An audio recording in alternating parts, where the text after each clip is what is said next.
हम लोग सॉल्व कर रहे हैं उत्तर प्रदेश बोर्ड बोर्ड का राजू पब्लिकेशन है, क्लास 10 का 2022 सेट का है। ये कोड नंबर 822 और AX का है। ठीक है, इससे पहले हम लोग मॉडल पेपर सॉल्व के 2023 का सॉल्व किए हैं, फिर सेट नंबर 1 सॉल्व के, 2 सॉल्व के, 3 सॉल्व कर। ठीक है, ये लास्ट क्वेश्चन चल रहा है, क्वेश्चन नंबर 7 है। इसमें ये क्वेश्चन जो आता है वो 6 नंबर का क्वेश्चन आया है। ठीक है, 6 नंबर, इसमें 2 क्वेश्चन में से केवल एक करना होता है, ये अथवा लगा क्वेश्चन है। ठीक है, ये 2022 का 2022 से है, राजू अंसाल पेपर। तो क्वेश्चन गिवन कह रहा है, इसी में अथवा क्वेश्चन लगा, उसके बाद में इसी पार्ट में खा नंबर होगा, वो भी 6 नंबर, मतलब 2 क्वेश्चन करना होता है, उसमें अथवा भी लगा।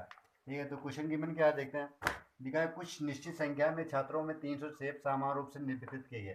तो छात्र वो सेब की संख्या है वो 300, कुछ छात्र हैं, पता नहीं कितने छात्र हैं, वो सेब की संख्या 300 दे रखी है, समान रूप से वितरित किए जाते हैं। यदि 10 छात्र और आ जाते हैं, 10 छात्र और आ जाते हैं, तो प्रत्येक छात्रों को मिलने वाले सेब की संख्या में एक की कमी आ जाती है। जब 10 छात्र और आए तो उसमें एक सेब की संख्या की कमी आ जाती है। तो छात्रों की संख्या याद कीजिए, छात्रों की संख्या याद करना। ठीक है, तो कुछ छात्र की दे रखा है, तुम लोग छात्रों की संख्या पूछी, पता नहीं कितने छात्र हैं। तुम लोग पहले लेट करेंगे कि मानव छात्रों की संख्या बराबर क्या है, एक्स है। ठीक है, तो हम लोग मान लेते हैं कि छात्रों की संख्या बराबर क्या है, एक्स। तो माना छात्रों की संख्या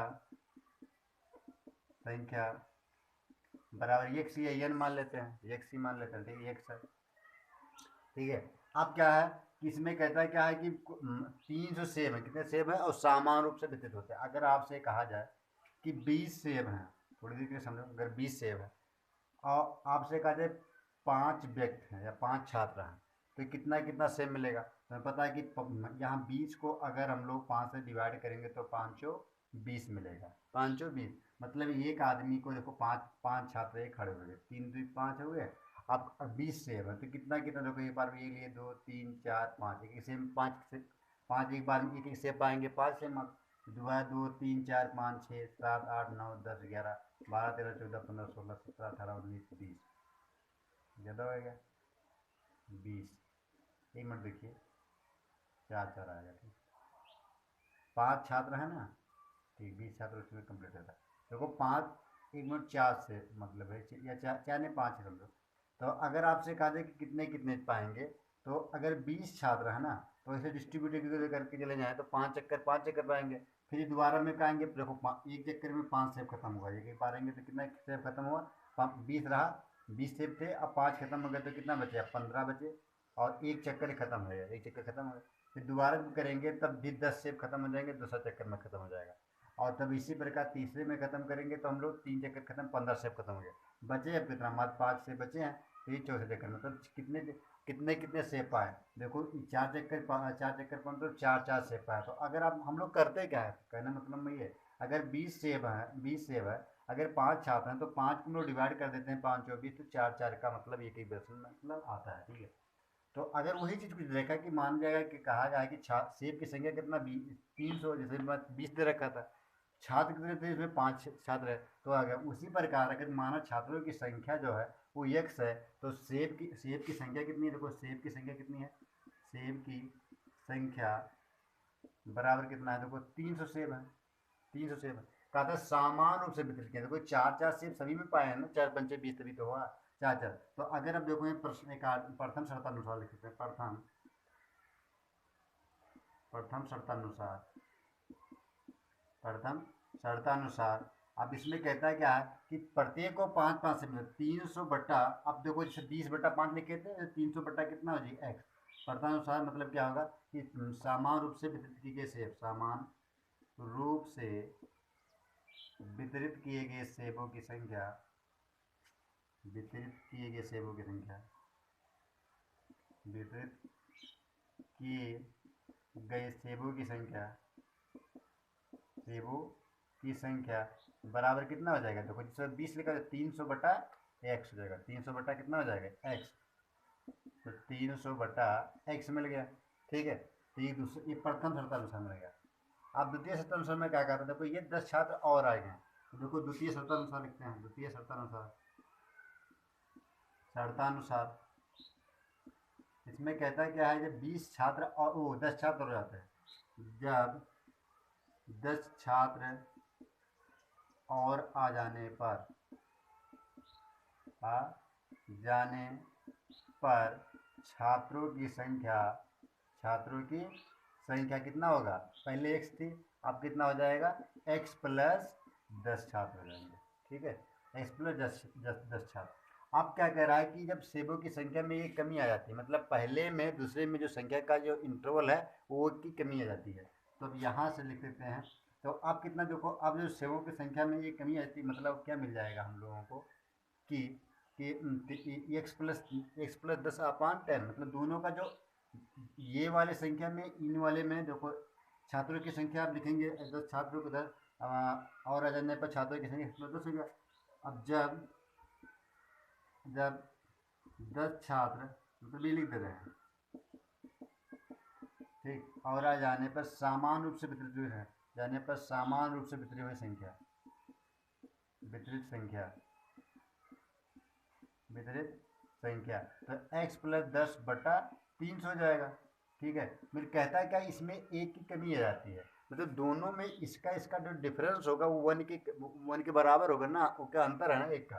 तो यहाँ से लिख देते हैं कि 300/x माइनस x प्लस 10/300, ये इसका अंतर जो होगा वो 1 के बराबर हो जाता है। क्या हो जाता है, 1 के बराबर हो जाता है। ठीक है, तो वही चीज़ लिखे हम कि दोनों का, तो यह हम लोग बोल सकते हैं कि दोनों की संख्या में देखो जो इसमें थी उसमें 1 की कमी आ गई, इसमें क्या 1 की कमी आती है, इसके बराबर x प्लस 10/300 के बराबर।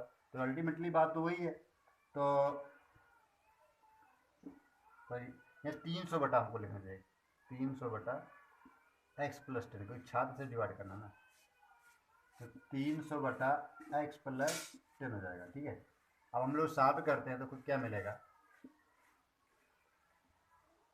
ठीक है, तो हम लोग कैसे देखो 300 ऊपर कॉमन लेंगे अपर में, तो यहाँ 1/x minus 1/x plus 10 equal to 1 मिल जाएगा। तो यहाँ अगर कैसे गुणा करते हैं 300 और x plus 10 minus x/x into x plus 10 equal to क्या मिल जाएगा, 1 मिल जाएगा। ये x कैंसिल हो जाएगा, तो 300 हो जाएगा, 300 अब ये कैसे गुणा हो जाएगा, तो मिल जाएगा बराबर x इंटू एक्स प्लस 10 मिल जाएगा। अब यहाँ 3000, ठीक है, 3000 बराबर एक्स स्क्वायर माइनस 10x वो प्लस 10x, तो गुणनखंड बन जाएगा 10x माइनस 3000 इक्वल टू 0 हो जाएगा।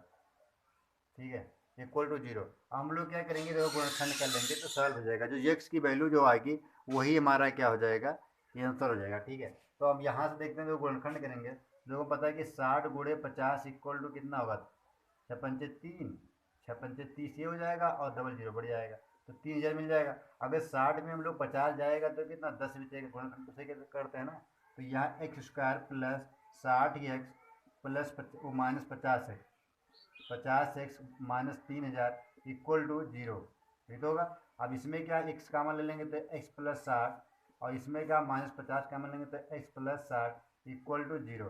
तो ये क्वेश्चन में क्या है x प्लस 60 और ये क्वेश्चन में x माइनस 50 इक्वल टू 0, यानी x बराबर माइनस 50 तो 60, तो माइनस वाला निगेटिव तो लेंगे नहीं, तो x बराबर क्या होगा 50 हो जाएगा, x बराबर क्या आ चुका 50 आएगा। ठीक है, तो जब x बराबर 50 आया है, ठीक है, तो हम लोग सॉल्व करते हैं। तो अब छात्रों की संख्या जो हम लोग माने थे वही तो माने थे, छात्रों की संख्या हमारा क्या हो जाएगा, छात्रों की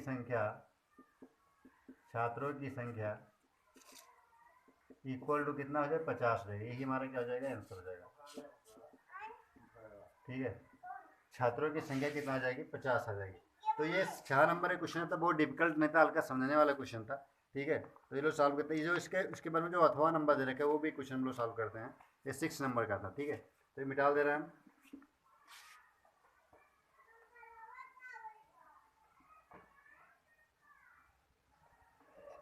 तो एक छात्रों की संख्या इसमें कितनी आई है 50 आई, और क्वेश्चन अगर समझ में आ जाएगा तो बड़े आराम से सॉल्व हो जाएगा। 6 नंबर में आया था। ठीक है, अब जो इसका सेम जो अथवा लेकर आता है ना, उसमें क्या होता है कि वो मानना नहीं पड़ता, वो सेम खंड बनकर आता है, जो खंड लास्ट में बनता है, तो इसको खंड जो होता है हल्का डिफिकल्ट उससे कंपेयर में होता है। तो 7 का चल रहा था तो 7 का ही अथवा आप लगा रहे हैं। ठीक है, अथवा नंबर। ठीक है, तो क्वेश्चन का गिवन जो रखा वो हम लोग लेते हैं। इसमें क्वेश्चन गिवन है हमारा ये अथवा वाला क्वेश्चन है, क्वेश्चन नंबर 7 का जो अथवा नंबर क्वेश्चन दे रखा है, ठीक है। इसमें गिवन का समीकरण दे रखा है, कहता है कि इसको हल करना है, हमको क्या करना है, हल करना है। ये भी 6 नंबर का सेम अथवा वाला क्वेश्चन। तो हम लोग केवल क्या करते हैं, इसमें देखो गिवन क्या दे रखा है, 1/x + 4 - 1/x - 7 = 11/30। कैसे गुणा कर लेंगे, तो x - 7 - x + 4, देखो कोष्टक लगा दी दोनों, और नीचे में क्या होगा, देखो x + 4 इंटू और में x - 7 = 11/30। अब एक ऊपर में खोल लेंगे -4 अपान में एक गुणा करेंगे तो x से गुणा x², देखो इससे से गुणा होगा, इससे गुणा होगा, ये इससे तो x² plus -7x plus 4x और यहाँ 7 × 28 = 11/30 मिल जाएगा, ठीक है।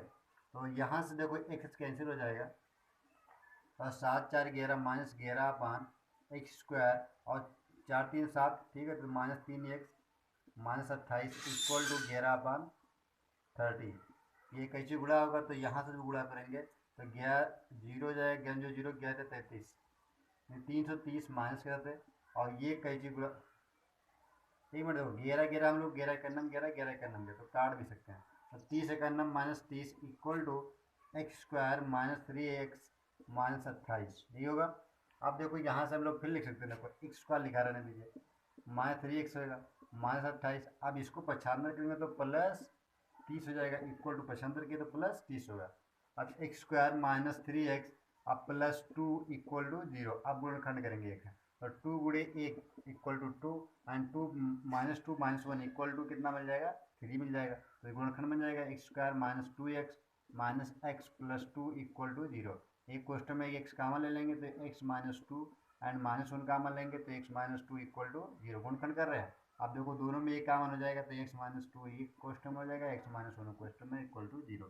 तो क्या कर लेंगे, x = 2 एंड x बराबर क्या होगा, x - 1 = 0 एंड x = 1। तो x = 1 आया, x = 2 आया, यही हमारा क्या हो गया, समीकरण का हल होगा, ठीक है। तो बहुत आसान क्वेश्चन, ये भी 6 नंबर का आया था, ठीक है। तो फ्री का नंबर ये सब है। तो आप एग्जाम में के छोड़ के आते हैं तो ये सब नंबर गेम करेंगे, यही सब परसेंटेज ओवर करेंगे, ठीक है। और आप लोग पसंद आया तो तुम लोग क्या कहते हैं, सब्सक्राइब करिए जरूर करिए, ना पसंद जरूर ना करिए, ठीक है। मतलब आपको पसंद आया तभी करना। अब अगला जो क्वेश्चन 7 के खा नंबर दे रखा है, वो हम लोग क्वेश्चन सॉल्व करेंगे। तो ये मिटा दे रहे हैं, तो क्वेश्चन बहुत ईजी था। इसमें सारे जो त्रिभुज के सवाल दे रखे हैं 7 के खा में, इसमें खा में 2 रोमन पद मतलब फर्स्ट नंबर और सेकंड नंबर, ये आपको 3-3 नंबर के 3-3 नंबर क्वेश्चन दे रखा है। मतलब आप ऐसा नहीं कर सकते कि 7 का खा जो फर्स्ट नंबर अटेम्प्ट करो और अथवा का फिर सेकंड अटेम्प्ट करो, ऐसा नहीं है। आपको मतलब खा में जो अगर फर्स्ट वाला अटेम्प्ट कर रहे हो तो इसका ही आप ये अटेम्प्ट करना पड़ेगा। आप अथवा में तो यही दोनों में से करना पड़ेगा, ठीक है। तो ध्यान देना, ये नहीं कि आप ये अटेम्प्ट को तो कहीं इसमें अथवा वाले में अटेम्प्ट कर लीजिए, ऐसा नहीं है, ठीक है। तो अब हम लोग क्वेश्चन गिवन है उसे मिटा दे रहे हैं, ठीक है।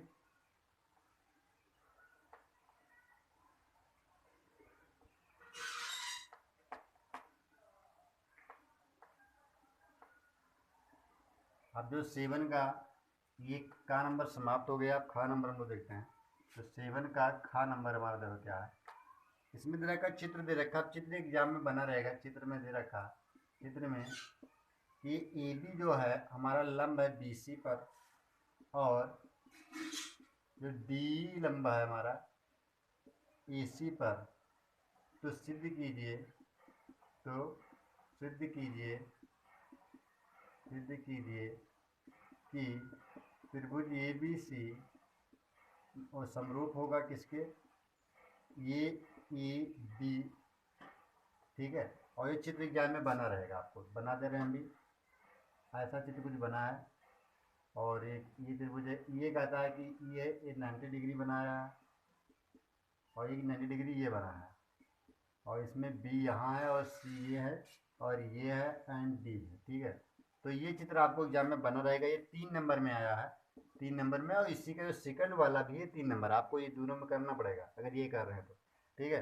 तो ये क्वेश्चन हम लोग देखते हैं कि गिवन क्या चित्र दे रखा में ए बी जो है, देखो ए बी ये लाइन है, ए बी लाइन है, किस पर लंब है, देखो ए बी लंब है परपेंडिकुलर द बी सी पर, लाइन लंब बी सी पर क्या है, लंब परपेंडिकुलर रखा गया। फिर इसी प्रकार जो डी लंब है, देखो डी ई वाली लाइन लंबा है, किस पर, देखो इस लाइन पर क्या है, ये लंबवत है, मतलब लंबा है, ठीक है, परपेंडिकुलर। तो लिखा है क्या, देखो A B perpendicular the B C and B perpendicular the A C, ठीक है। अब देखो तो सिद्ध करना है को हमको, जो ए बी सी जो त्रिभुज होगा वो समरूप होगा ए डी ई के, ठीक है, पहला ए ई डी के, इसके समरूप होगा। तो हम लोग देखो त्रिभुज, पहला नंबर देखो त्रिभुज हम लोग ए बी सी में देखते हैं, त्रिभुज ए बी सी में, और कितने देंगे, त्रिभुज ए ई डी में, ये ई डी में देखेंगे। तो देखो त्रिभुज ए बी सी और ए डी में देखते हैं। तो त्रिभुज ए बी, देखो इसमें दे रखा है त्रिभुज ए बी सी में जो बी है कितना, देखो बी जो है इसमें वो 90 डिग्री है, और इसमें भी बराबर है 90 डिग्री। देखो ए ई डी में भी, इसमें भी बराबर है कोण ए ई और डी में, ए ई डी में और ए बी सी में, दोनों एंगल जो आपस में क्या है, बराबर 90 डिग्री है, ठीक है। तो कोण ई यहाँ बराबर है, कोण ई भी इसमें क्या है, कोण बी, दोनों आपस में क्या है, बराबर है। अब देखो एक कोण हमारे बराबर मिल गया है, ठीक है। सेकंड बात देखते हैं हम लोग कि यहाँ से अगर ये कोण इसमें बराबर है, अगर त्रिभुज, ये हम लोग पूरा लिख सकते हैं कि ए बी सी, ये यहाँ हम में लिख सकते हैं ए बी सी, और कोण ए ई डी लिख सकते हैं, इस प्रकार ए ई डी लिख सकते हैं, एक की बात है, कोई दिक्कत नहीं, ठीक है। अब यहाँ से हम लोग देखते हैं कि ये, आप अगर त्रिभुज ए बी सी में गेल देखते हैं, त्रिभुज ए बी सी में, और दूसरे में देखेंगे तो त्रिभुज ए ई डी में, कोण ए त्रिभुज से मूल का ए ई डी में, अगर हम लोग देखते हैं, देखो दोनों में जो एंगल है, देखो इसमें जो कोण एंगल ए बी सी में देखते हैं, तो ये वाला एंगल और जो छोटा वाला त्रिभुज है ना, ये वाला, दोनों में एंगल क्या है, दोनों में कॉमन एंगल है। अगर कॉमन एंगल मतलब दोनों में वेनिस्ट एंगल है, और वेनिस्ट जब एंगल होगा दोनों के एंगल दोनों में कॉमन होगा, तो जो कोण इसमें बनाएगा, मतलब कोण ये जो इसमें होगा वो बराबर होगा कोण इसी में, जो ये इसमें भी, देखो पहला नंबर लिखते हैं, देखो सी, ये लिखते हैं बी ए सी, एक ही बात है। और यहाँ पर भी लिख सकते हैं D E O D A ई, ठीक है, त्रिभुज। तो मतलब दोनों में देखो बीच वाला एंगल लेते हैं हम लोग, तो दोनों में देखो एंगल क्या है, देखो दोनों में उभयनिष्ठ एंगल है। लिखते हैं कि कोण ए इक्वल टू कोण ये, क्योंकि दोनों त्रिभुज का उभयनिष्ठ कोण है। कौन सा कोण है, उभयनिष्ठ मतलब कॉमन, तो दोनों मिले कॉमन, उभयनिष्ठ कोण है, ठीक है, कोण है। देखो दो कोण हमको बराबर मिल गया, एक तो कोण मिल गया हमको का बी वाला मिला, कौन सा मिला, कोण बी बराबर 90 डिग्री बराबर कोण और ई के, ठीक है, दो बराबर मिल गया। अगर हम लोग और इसमें फिर ये बराबर, अब हमको ये दिखाना, अगर बराबर इस ये वाला एंगल इसके अगर बराबर मिल जाए ना, तो हम लोग को बोलेंगे कि समरूप त्रिभुज, एंगल एंगल एंगल से, ठीक है। तो यहाँ से हम लोग देखते हैं त्रिभुज ए बी सी में देखते हैं, ए बी सी में देखते हैं बड़ा वाला। तो हम लोग देखते हैं कोण ए प्लस कोण बी प्लस कोण सी इक्वल टू त्रिभुज के तीनों अंतर कोणों का योग 180 होता है। हमें पता है कोण ये, तो हमको कोण ये पता है कि, चलो ठीक है, कोण ये का मान ले, अगर कुछ मान लेते हैं कि 180, वो सॉरी कोण ये को एक सी मान ले, यहाँ एक एंगल मान लिया, ठीक है। तो एक्स प्लस, या कोण ये को ये ही रहने दीजिए, ठीक है, ये प्लस बी वाले एंगल को हमको निकालना है, और प्लस कोण सी हमारा कितना 90 डिग्री है, इक्वल टू 180। तो यहाँ कोण बी बराबर लिख सकते हैं 180 माइनस 90 माइनस कोण ये, तो कोण बी बराबर 90 में घटेंगे तो 90 माइनस कोण ये मिलेगा। तो कोण बी जो होगा हमारा वो किसके बराबर, कोण 90 माइनस ए के बराबर आया है, ठीक है, कोण 90 माइनस ए, और दोनों में उभयनिष्ठ का मान लिया जाएगा एक्स है, मान लिया जाएगा एक्स है। तो यहाँ पर हम लिखते हैं कोण B equal to 90 minus x, लिखते हैं कि नहीं लिखते हैं 90 माइनस एक्स, दिख रहा है बढ़िया नीचे का, मान लिया कोई दिक्कत 90 माइनस एक्स, ये चाहिए लिख दीजिए, समीकरण ये मान लीजिए। अगर फिर हम लोग देखते हैं ए डी ई में, तो त्रिभुज ए डी ई में, तो हम लोग देखेंगे तो यहाँ से मिलेगा क्या, देखो कोण ए प्लस कोण डी प्लस कोण ई इक्वल टू 180 होगा कि नहीं हो, ये भी त्रिभुज का 180 होगा। तो कोण ये तो हम सेम लिखा रहेंगे, कोण डी हमको ये लिख दे, और प्लस कोण ई की वैल्यू कितना 90 से, देखो इक्वल टू 180। तो कोण डी इक्वल टू 90 वो 180 माइनस 90 और माइनस कोण ये, तो कोण डी इक्वल टू 180 में 90 घटाएंगे तो 90 बचेगा, 90 माइनस कोण ये, तो देखो कोण डी जो है ये एक समान चाहे ना मानो, कोई दिक्कत नहीं है, ठीक है। अब देखो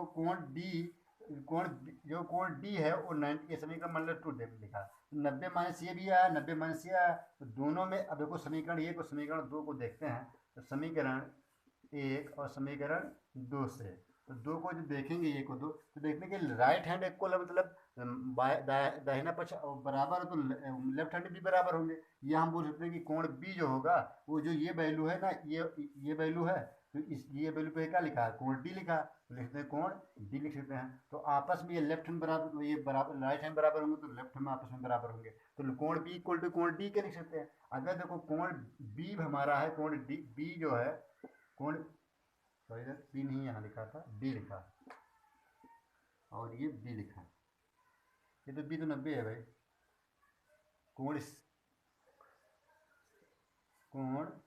बी तो ये बी सी, हाँ ये तो डी मिला और यहाँ सी मिलना चाहिए, सी बी की वैल्यू 90 है, कोण सी होना चाहिए, ये 90 वैल्यू लिखी थी, ठीक है, ये कोण सी होना चाहिए, तो ये भी कोण सी होगा, मतलब अल्टीमेटली वही बात लिखा है मैंने, एंगल है कोण सी इक्वल टू कोण डी के हो जाएगा। अब देखो सी वाला डी के बराबर है, ये वाला इसके बराबर है, और ये वाला कोण उभयनिष्ठ है, तो हम लोग एंगल से प्रॉपर्टी से लिख सकते हैं, क्या लिखते हैं कि त्रिभुज जो होगा वो त्रिभुज ए बी सी जो होगा वो समरूप होगा किसके, त्रिभुज ए ई डी के समरूप होगा, और ये हमको क्या करना था, प्रूव करना था, ये हमारा क्या हो गया, प्रूव्ड हो गया। तो हल्का समझने वाली चीज़ है कि इसमें क्या कस होगा और वो डिफिकल्ट नहीं है, ठीक है। तो यहाँ से हम लोग सॉल्व कर चुके हैं कि कोण ए बी सी जो होगा कोण ए ई डी के समरूप होगा। तो ये 3 नंबर क्वेश्चन था और 3 नंबर क्वेश्चन सॉल्व हुआ था, ठीक है। तो कोई बहुत डिफिकल्ट नहीं, देखो इसमें दोनों में एंगल में कॉमन रहता है, फिर हम जानते हैं कि दोनों में अगर मन में ये लिखावट अपना मारे, आप मन से सॉल्व करिए कि दिमाग में कि ये एंगल बराबर हुआ दोनों में, मतलब ये कॉमन हमको मिल गया, मतलब ये एंगल बराबर हो गया, और जब त्रिभुज दोनों में एंगल गया, ये कॉमन है, दूसरा बराबर है, दो त्रिभुज आपस, ये वाला इनमें कॉमन मिलेगा, ये इसकी वैल्यू बराबर है, तो ये तीसरा वैल्यू भी आपस में बराबर होंगे, तो तीनों एंगल से क्या समरूप हो जाएगा। तो मन में ये लगा, फिर कैलकुलेशन कर देना, तो वो डिफिकल्टी नहीं, ठीक है। अब यहाँ से अगला जो क्वेश्चन इसी का जो दूसरा वाला पार्ट है वो हम लोग सॉल्व करते हैं, ठीक है। ये मिटा दे रहे हैं, ये खा का जो फर्स्ट वाला था, अब इसी खा का जो है वो दूसरा वाला हम सॉल्व करते हैं, ठीक है।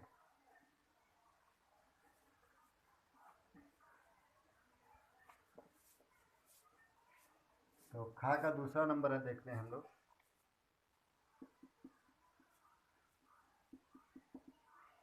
इसमें चित्र में इसमें भी दे रखा है, था चित्र है, फिगर दे रखा है, ए बी सी एक त्रिभुज है जिसमें कोण ए इक्वल टू 90 अंश तथा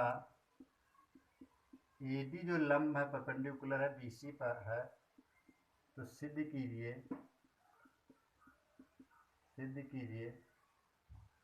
कि A D square equal to B D into C D, ये देखो फिगर एग्जाम में बना रहेगा, ठीक है। तो एक लाइन बी सी कह रहा है,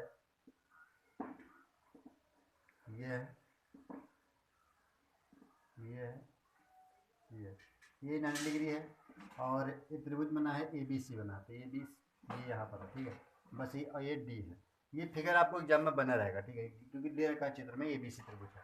अब कहता है हमको देखो सिद्ध करना, देखो गिवन क्या है कि चित्र बना रहेगा, ए बी सी एक त्रिभुज है, और एक त्रिभुज जिसमें कोण ये जो है वो 90 डिग्री, ये भी कह रहा है कि 90 अंश है, तो सिद्ध कीजिए तथा ए डी जो है, ए डी वाली लाइन जो है वो परपेंडिकुलर मतलब लंब है किस लाइन पर, बी सी पर लंब है, तो सिद्ध करना है कि ए डी स्क्वायर ये वाली लाइन स्क्वायर होगा, तो बी डी ये वाली लाइन के गुणन के और सी डी ये वाले गुणन के लाइन के बराबर होगा, बीच वाली स्क्वायर के बराबर होगा।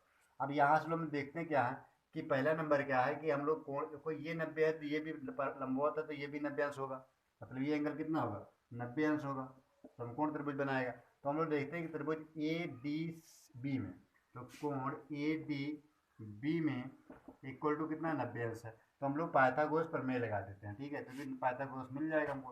तो कर्ण का पाइथागोरस प्रमेय होता है क्या, देखो कर्ण का स्क्वायर बराबर लंब का स्क्वायर प्लस आधार का स्क्वायर, तो कर्ण की जो वैल्यू हमारी होगी ये 90 अंश के परपेंडिकुलर है, तो ये मिल जाएगी ए बी स्क्वायर, क्या मिल जाएगा, ए बी स्क्वायर,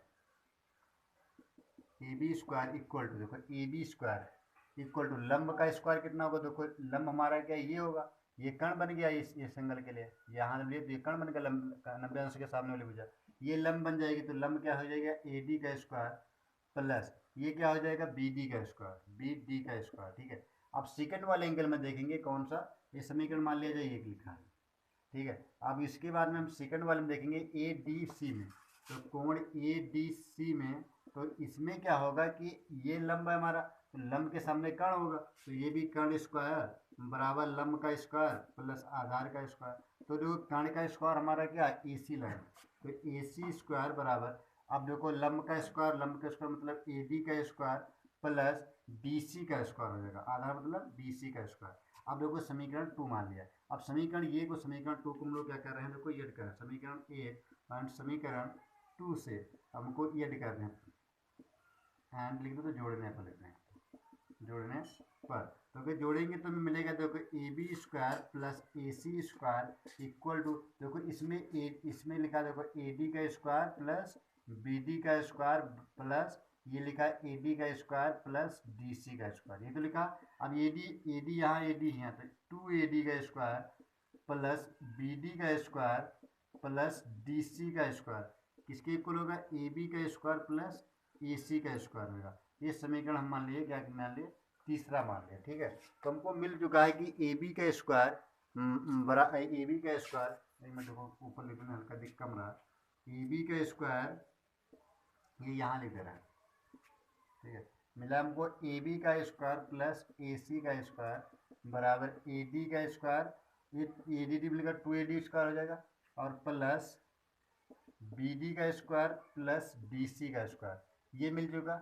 अब इसको हम लोग समीकरण मान लिए 3 है हमारा। ठीक है, अब तीसरा समीकरण जब माने, अब हम लोग देखो ये भी 90 अंश दे रखा है गिवन है एग्जाम में प्रश्न में, तो हम लोग देखें त्रिभुज किसे मिलेंगे, देखो बी ए सी में, तो कोण बी ए सी में देखेंगे, अगर जो 90 अंश की सामने की भुजा सबसे बड़ी होती है वही हमारा कर्ण होगा, तो अब ये कर्ण बन जाएगा, तो यहाँ कर्ण का स्क्वायर बराबर लंब का स्क्वायर प्लस आधार स्क्वायर, देखो बार बार वही रिपीट हो रहा है करने के लिए, तो कोई डिफिकल्टी नहीं, समझने वाली चीज़ है। तो कर्ण का स्क्वायर मतलब कर्ण क्या होगा, बी सी का स्क्वायर होगा, बी सी का स्क्वायर बराबर, देखो लंब का स्क्वायर मतलब लंब का स्क्वायर कितना, देखो ये 90 बनाएगा तो ये हमारा क्या हो जाएगा, लंब बन जाएगा, तो ए बी का स्क्वायर और प्लस ए सी का स्क्वायर हो जाएगा दोनों का। अब देखो बी सी का स्क्वायर जो बना है यहाँ पर, बी सी का स्क्वायर हमको पता है, देखो बी सी जो है किसके इक्वल है, ठीक है, ए बी का स्क्वायर प्लस ए सी का स्क्वायर, देखो ये समीकरण ये लिखा है, देखो ए बी का स्क्वायर प्लस ए सी का स्क्वायर, समीकरण 3, ये मान लेते हैं हम लोग 4 है, तो समीकरण जो हम लोग 3 और 4 से देखेंगे, 3 एंड 4 से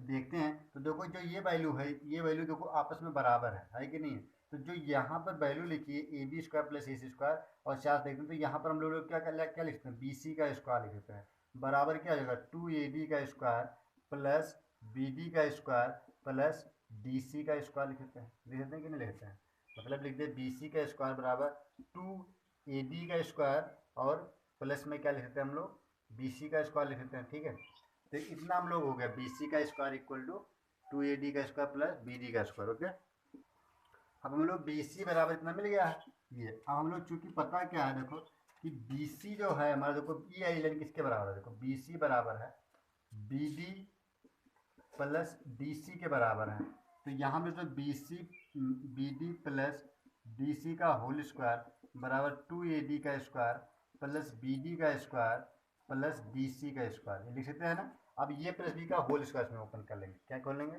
ये प्लस बी का होल स्क्वायर, तो यहाँ से मिल जाएगा देखो बी डी का स्क्वायर प्लस डी सी का square plus 2 B D into क्या लिखा डी सी बराबर ये क्या लिखा देखो 2 ए डी का स्क्वायर प्लस बी डी का स्क्वायर प्लस डी सी का स्क्वायर, ये तो लिखा। अब देखो डी सी का स्क्वायर ये आपस में कैंसिल हो जाएगा, अब यहाँ देखो बी डी का square B D square cancel हो जाएगा, दिख रहा है बगल में कि नहीं दिख रहा, ठीक है, तो देख रहे बड़े।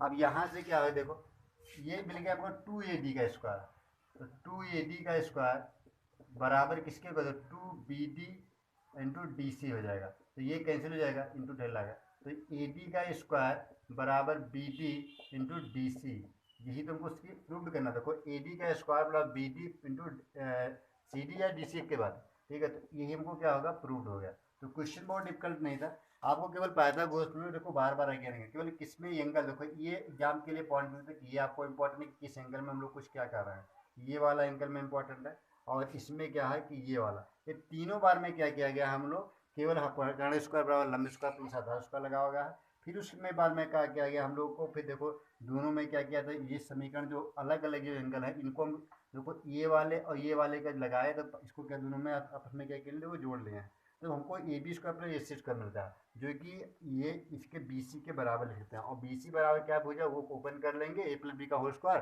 तो हमको बढ़िया से ओपन हो जाएगा, प्रूफ भी हो जाएगा, ठीक है। तो यहाँ से हम लोग इतना सॉल्व कर चुके हैं। जो अगला क्वेश्चन जो अथवा वाला है, क्वेश्चन नंबर 7 के खा नंबर में जो अथवा नंबर है क्वेश्चन, वो हम लोग अब सॉल्व करते हैं, क्लियर है। तो हम ये मिटा दे रहे हैं।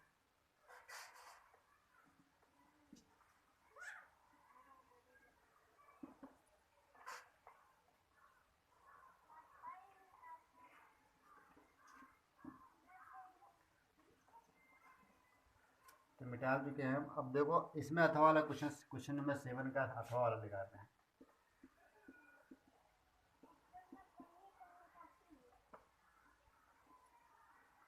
खा का अथवा नंबर, ठीक है,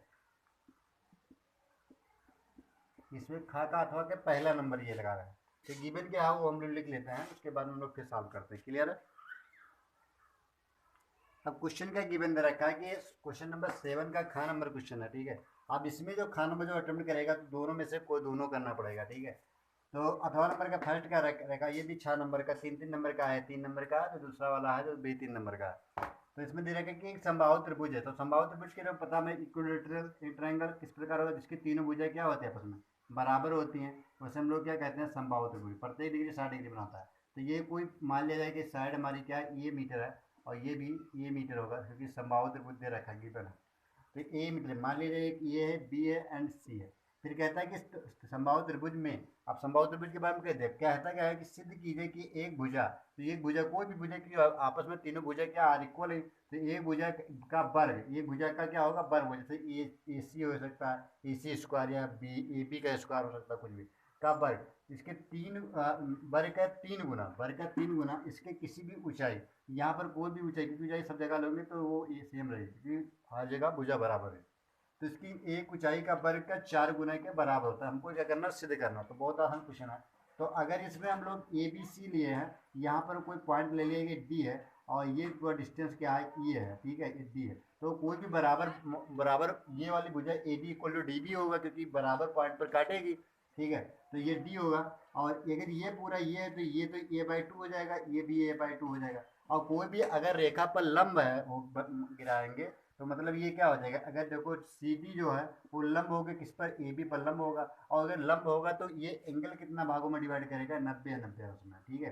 तो हम लोग फिर देखो क्या लेते हैं, ए डी सी में, अगर कोण ए डी सी में लेते हैं, तो हमें पता है कि कोण इक्वल टू कितना 90 डिग्री बनाएगा कि नहीं बनाएगा, तो 90 अंश बनाएगा। हम लोग पाइथागोरस प्रमेय अगर लगाते हैं, पाइथागोरस प्रमेय, तो कर्ण का स्क्वायर बराबर लंब का स्क्वायर लिखते हैं प्लस आधार का स्क्वायर लिखते हैं, तो कर्ण जो हमारा होगा वो ए सी हो जाएगा, तो ए सी का स्क्वायर बराबर लंब हमारा क्या होगा, डी सी का स्क्वायर, डी सी का स्क्वायर प्लस आधार मतलब ए डी का स्क्वायर, ए डी का स्क्वायर। अब ए सी इक्वल टू भुजा दे रखा है, देखो ए स्क्वायर बराबर, हमें डी सी नहीं पता है, तो डी सी का स्क्वायर प्लस ए डी की पता है ए बाई टू है, कितना देखो ए बाई टू का होल स्क्वायर, तो हम लोग और सॉल्व करेंगे तो ए स्क्वायर, इसको पक्षांतर करेंगे तो ए स्क्वायर अपान दुनी कितना हो जाएगा, 4 हो जाएगा, बराबर क्या मिल जाएगा, डी सी का स्क्वायर हो जाएगा, कैसे गुणा करेंगे तो 4 ए स्क्वायर माइनस ए स्क्वायर अपान 4 का नम 4 मिल जाएगा, इक्वल टू डी सी का स्क्वायर मिल जाएगा, ठीक है, डी सी का स्क्वायर मिल जाएगा। अब 4 में एक यहाँ पर तो कितना 3 ए स्क्वायर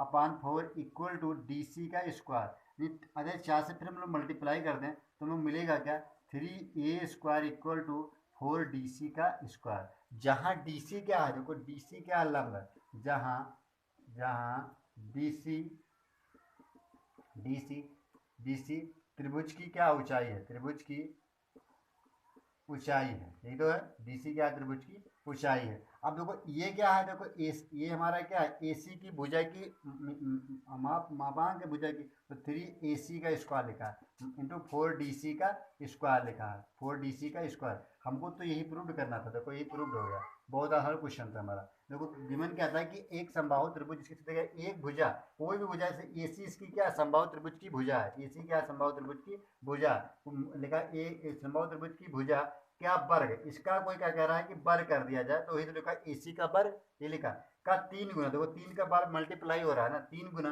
किसके, किसी एक ऊंचाई, ऊंचाई मतलब DC, तो DC के इसकी एक ऊंचाई, वो DC हमारा क्या ऊंचाई है, DC ओ DB सॉरी ओ DC है ना, तो DC यहाँ DC, कोई ऊंचाई DC, क्या लिखा है देखो ऊंचाई DC के वर्ग के 4 गुना, देखो 4 गुना है ना के बराबर होता है, देखो तो 3 गुणे AC बराबर 4 गुना DC का स्क्वायर ऊंचाई है, तो हमको यही प्रूव करना था। बहुत क्वेश्चन आसान था, 3 नंबर में आया है, ठीक है, तो ये सॉल्व करने के लिए बहुत आसान हो, ठीक है। अब इसका जो दूसरा वाला खंड है, जो अथवा का दूसरा वाला, वो हम लोग क्या कहते हैं सॉल्व करते हैं, तीसरा वाला हम क्या कहते हैं इसे मिटाल दे रहे हैं, ठीक है, तो एक गिवन क्या दे रखा है, तो मिटाल दे रहे हैं। ये क्वेश्चन आसान था, 3 नंबर में आया था, केवल पाइथागोरस प्रमेय लगा कर, बहुत आसान क्वेश्चन था, ठीक है। अब जब ये सॉल्व करेंगे जो अथवा का दूसरा वाला, वो हम लोग देखते हैं क्या गिवन दे रखा है, ठीक है, तो ये इसके बाद में हम लोग दूसरा वाला देखेंगे, ठीक है। अब अगला क्वेश्चन हमारा दे रखा है, लास्ट क्वेश्चन है ये सेट का, ठीक है, 308/22 का।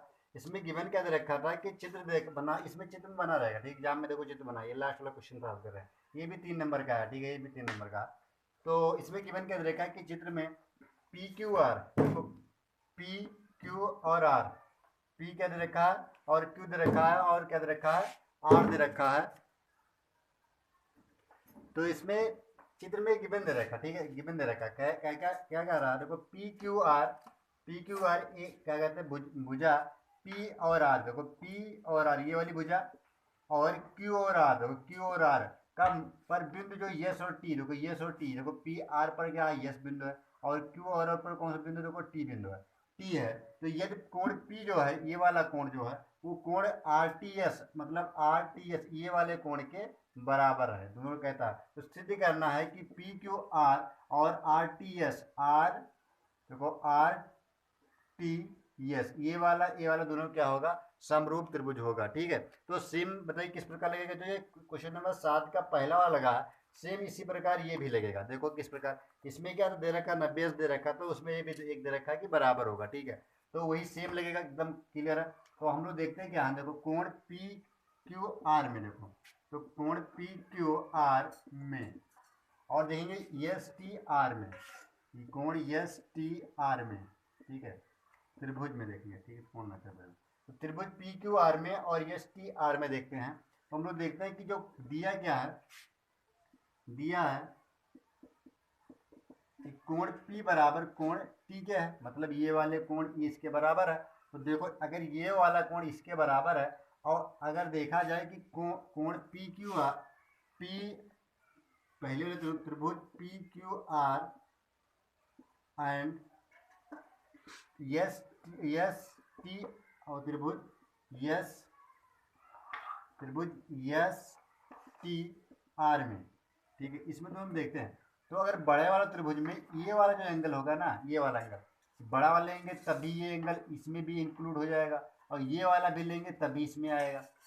इस प्रकार इसमें क्या था कि ये वाला दोनों में कॉमन एंगल वेनिस्ट एंगल रहा, तो इसमें हम लिखते हैं कोण आर इक्वल टू कोण आर, क्योंकि कोण आर दोनों में क्या है, क्योंकि दोनों त्रिभुज का उभयनिष्ठ कोण है, उभयनिष्ठ कोण, ठीक है, उभयनिष्ठ कोण है, ये दोनों कोण क्या होगा, उभयनिष्ठ कोण होगा, ठीक है, और कोण होगा तो आपस में क्या होंगे, बराबर होंगे, तो कोण आर इक्वल टू कोण आर होगा। तो हमको 2 कोण बराबर मिल चुका है, एक तो पी बराबर टी के मिल गया और कोण आर दोनों में मिल गया। अगर देखो अब हम लोग लिखते हैं त्रिभुज पी क्यू आर में, त्रिभुज पी क्यू आर में, तो अगर हमें पता त्रिभुज पी क्यू आर में नहीं है, तो कोण पी प्लस कोण क्यू प्लस कोण आर इक्वल टू कितना 180 डिग्री बनाएगा। तो हम लोग लिख सकते हैं कोण, हमको पता कौन नहीं है, क्यू नहीं पता है, और इसकी वैल्यू में पता है कोण पी किसके बराबर है, कोण टी के बराबर है, और इसकी वैल्यू दे रखा है, तो कोण पी को जो है हम लोग टी भी लिख सकते हैं, क्योंकि पी बराबर टी है, प्लस कोण क्यू को हमको निकालना ही है, प्लस कोण आर कोण आर दोनों में वेनिस्ट है तो कोण आर लिखे तो बराबर 180 लिख देते हैं। तो कोण क्यू जो होगा वो किसके बराबर 180 माइनस किसके बराबर होगा, कोण आर के होगा और माइनस कोण टी के होगा, कोण टी के होगा। तो कोण क्यू बराबर लिखते हैं तो कोई 180 माइनस कामन लेंगे तो कोण आर प्लस कोण टी हो जाएगा। ये हमको समीकरण मान लिया हम लोग, ये एक मान लिया है, ठीक है। अब हम त्रिभुज देखते हैं किसमें, यस टी आर में। त्रिभुज यस टी आर में देखेंगे तो कोण यस प्लस कोण टी प्लस कोण आर इक्वल टू कितना होगा 180 होगा, क्योंकि ये त्रिभुज के अंतर कोण तीनों अंतर होगा 180 से होगा। तो कोण यस जो हमको है ये नहीं पता, तो कोण यस प्लस कोण टी जो है, कोण टी के जगह कोण टी लिखे देंगे, ठीक है, प्लस कोण आर जो है हमारे पास वो कोण आर ही लिखा देंगे, ठीक है, बराबर 180।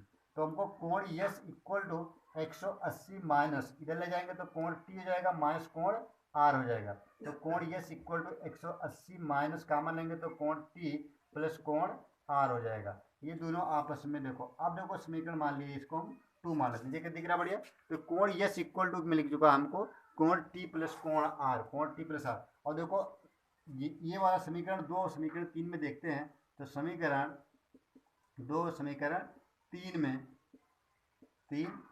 देखो कोण 180 माइनस माइनस कोण टी और प्लस कोण आर। तो देखो इधर वाला पक्ष दोनों राइट हैंड क्या आपस में बराबर है, तो हम लोग लेफ्ट हैंड भी बराबर है, मतलब कोण क्यू बराबर कोण किसके हो जाएगा, यस के बराबर हो जाएगा। कोण क्यू बराबर किसके हो जाएगा, कोण यस के बराबर, क्योंकि आपस में राइट हैंड साइड इक्वल है तो हम आपस में लेफ्ट हैंड साइड भी इक्वल होंगे। तो हमको 3 चीज मिल चुका है। देखो कोण पी कोण टी के बराबर है, कोण पी कोण टी दिए रेखा रहा। अब कोण आर दोनों में घनिष्ठ बन गया और ये वाला कोण इसके बराबर हो गया, ये वाला कोण किसके बराबर है, इसके बराबर हो गया। तो तीनों एंगल मतलब कोण से हम लोग क्या लिखते हैं कि त्रिभुज जो होगा, त्रिभुज कौन सा होगा, देखो एंगल के से लिख लेते हैं कि तीनों एंगल बराबर हो गए। तो उसके लिए हमको लोग क्या लिखते हैं कि त्रिभुज आर पी क्यू सर्वांग होगा, मतलब समरूप होगा किसके होगा, आर पी एस के, ठीक है। और यही तो हमको क्या होगा प्रूव करना था, ये क्या करना था प्रूव करना। तो ये तीनों एंगल हम लोग दिखा चुके हैं ये बराबर है, इसलिए क्या है ये समरूप त्रिभुज है, ठीक है। तो यहाँ हम लोग प्रूव करेंगे सेम इसी प्रकार जो क्वेश्चन नंबर 7 का खा वाला जो पहला वाला लगा था सेम इसी प्रकार ये भी लगा, कोई दिक्कत नहीं। इसमें 90 अंश दे रखा था इसलिए 2 एंगल दिखा, वहाँ 90 माइनस घट गया तो 90 माइनस दिखा रहा था, तो काम एक ही है। तो हम लोग ये शर्ट सॉल्व कर चुके हैं, ठीक है। अगला हम लोग शर्ट सॉल्व करेंगे, शर्ट नंबर 4 सॉल्व करेंगे। तो ये यहाँ पर शर्ट नंबर 4 शर्ट हम लोग सॉल्व कर चुके हैं हाई स्कूल में, ठीक है। तो अगर आप 4 शर्ट सॉल्व कर लेंगे तो काफ़ी नंबर, ठीक है। और प्लस में नोट्स बनाते चलिए, ठीक है। तो हम लोग अगला शर्ट में अगले लेक्चर में सॉल्व करेंगे, क्लियर है। अब अगला शर्ट जो शर्ट नंबर 4 2022 का 822 ए वाई होगा, ये एक्स है, ठीक है। तो हम लोग यही समाप्त होते हैं, पूरा समाप्त हो गया, ओके।